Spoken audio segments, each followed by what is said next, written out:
நற்செய்தி வாசகம். புனித மத்தேயு எழுதிய தூய நற்செய்தி, அதிகாரம் 16, இறைவார்த்தைகள் 24 தொடக்கம் 28. அக்காலத்தில் இயேசு தம் சீடரை பார்த்து, என்னை பின்பற்ற விரும்பும் எவரும் தன்னலம் துறந்து தம் சிலுவையை தூக்கி கொண்டு என்னை பின்பற்றட்டும். ஏனெனில் தம் உயிரை காத்து கொள்ள விரும்பும் எவரும் அதை இழந்து விடுவர். மாறாக என் பொருட்டு தம்மையே அழித்து கொள்ளுகின்ற எவரும் வாழ்வடைவர். மனிதர் உலகம் முழுவதையும் ஆதாயமாக்கி கொண்டாலும் தம் வாழ்வையே இழப்பாரெனில் அவருக்கு கிடைக்கும் பயன் என்ன? அவர் தம் வாழ்வுக்கு ஈடாக எதை கொடுப்பார்? மானிட மகன் தம் தந்தையின் மாட்சியோடு தம் வானதூதர்களுடன் வரப்போகிறார். அப்பொழுது ஒவ்வொருவருக்கும் அவரவர் செயலுக்கேற்ப கைமாறு அளிப்பார். நான் உறுதியாக உங்களுக்கு சொல்கிறேன், இங்கே இருப்பவருள் சிலர் மானிட மகனது ஆட்சி வருவதை காண்பதற்கு முன் சாக மாட்டார் என்றார். சிந்தனை: மனிதர் உலகம் முழுவதையும் ஆதாயமாக்கி கொண்டாலும் தம் வாழ்வையே இழப்பாரெனில் அவருக்கு கிடைக்கும் பயன் என்ன? இந்த உலகத்தை ஆதாயமாக்கி கொள்ள விருப்பமா? பலர் இந்த உலகின் பெரும் செல்வந்தர்களாக இருந்து வீடு, வாசல், காணி, பூமி, நகை, நட்டு என்று கொள்வனவு செய்து பெரும் செல்வந்தர்களாக வாழ வேண்டும் என்று கனவு காண்பர். இன்னும் பலர் வீரதீர செயல்களை செய்து உலகத்தை தம்பால் ஈர்த்து கொள்ள விரும்புவர்.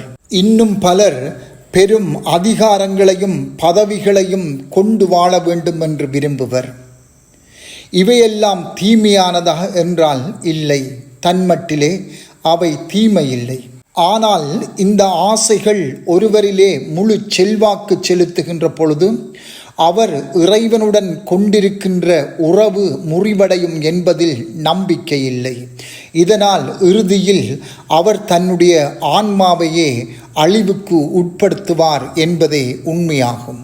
உலகம் என்று சொல்லுகின்ற போது அது வெவ்வேறு அர்த்தங்களை எமக்கு தருகின்றது.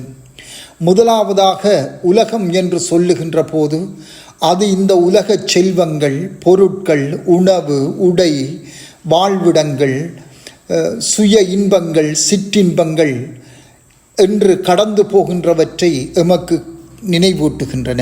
இரண்டாவதாக, இந்த உலகம் பெருமையை, புகழ்ச்சியை, மற்றவர்கள் தன்னை உற்று நோக்க வேண்டும் என்ற எண்ணத்தை கொடுக்கின்றது. மூன்றாவதாக, உலகம் அதிகாரத்தை குறிக்கின்றது. மிக உயர்ந்த அதிகாரத்தை பெற்று ஒருவர் தன்னுடைய விருப்பத்தை நிறைவேற்ற முன்வருகின்றார். இதனால் உலக நாடுகளிடையே அதிகாரம், ஆட்சி, ஆக்கிரமிப்பு, சண்டைகள் என்பன உருவாக காரணமாகின்றன. இதுவே தனிமனித வாழ்விலும், குடும்ப வாழ்விலும், நட்பிலும், சமூக வாழ்விலும் அதிகார போக்கினை ஏற்படுத்தி விடுகின்றது. இந்த 3 வகையான ஆசைகளும் கடந்து போகின்றவையே. ஓரளவு மனிதனை திருப்திப்படுத்தக்கூடியதாக இருந்தாலும் இவை மனிதனின் ஆன்மாவை அழித்துவிடும் வல்லமை கொண்டது. எனவே எமது இவ்வுலக வாழ்வை திருப்திப்படுத்தும் இவ்வுலக ஆசைகளை நாம் தேடிக்கொள்ளப் போகின்றோமா?